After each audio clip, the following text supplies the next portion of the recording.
député du Cher que je suis, qui a fait le chemin depuis Bourges pour être avec vous ce matin dans la belle ville de Romorantin.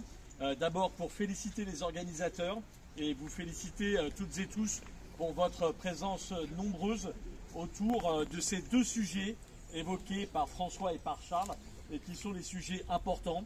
La protection de notre planète et notre préoccupation du climat et notre souci que la COP26 à Glasgow se termine par des conclusions plus efficaces que ne l'ont été les précédentes, parce que l'urgence climatique est là et nous la vivons, y compris jusque dans notre région Centre-Val de Loire, saison après saison. Et donc je crois que la prise de conscience est en train d'évoluer dans le bon sens. Et donc la mobilisation des citoyens est importante en ce sens. Et donc c'est important aussi que nous soyons là, rassemblés, par-delà nos différentes sensibilités, pour marquer notre soutien et envoyer un message aux dirigeants de la planète. Et puis naturellement nous sommes là, rassemblés parce que la Sologne nous rassemble. Et que cette Sologne, elle est depuis maintenant plusieurs années, plus de 20 ans, attaquée, défigurée par des milliers de kilomètres de hauts grillages. Et que non content de continuer à faire perdurer ce trouble, trouble au paysage, notre belle forêt de Sologne balafrée, trouble à la biodiversité, parce que la forêt dans ses propriétés encloses est en train de décliner, trouble au bien-être animal, parce que si ces hauts grillages sont érigés, c'est, nous le savons, nous qui sommes d'ici, pour organiser des carnages d'animaux. Ça n'est pas de la chasse, c'est du carnage, il faut le dire.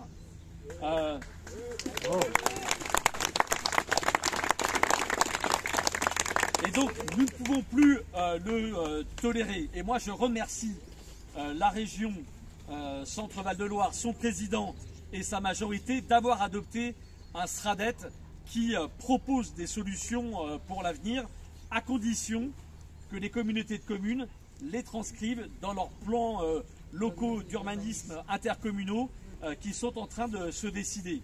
Mais parce que ces grands propriétaires n'entendent pas jusqu'ici la raison, alors moi je veux que la représentation nationale prenne ses responsabilités et vienne épauler les collectivités locales en disant à ces personnes que si elles ne veulent pas retirer les enclos, alors nous interdirons le prélèvement d'animaux en leur sein.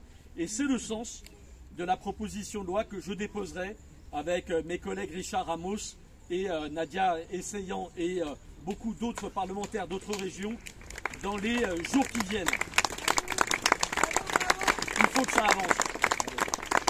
Et puis nous marquons, parce que non contents de continuer à faire perdurer ces troubles, maintenant ils s'en prennent aux journalistes, aux petits Solognos, à Émilie, à Frédéric et au mouvement associatif, à Marie-Louis, aux Amis des Chemins de Sologne, pour les faire taire. Et ça c'est intolérable. Moi je suis d'accord avec cette pancarte, non à l'engrillagement de la Sologne et non à l'engrillagement des consciences. Et donc nous sommes en solidarité. Nous n'accepterons pas que l'avenir de la Sologne soit joué à la roulette.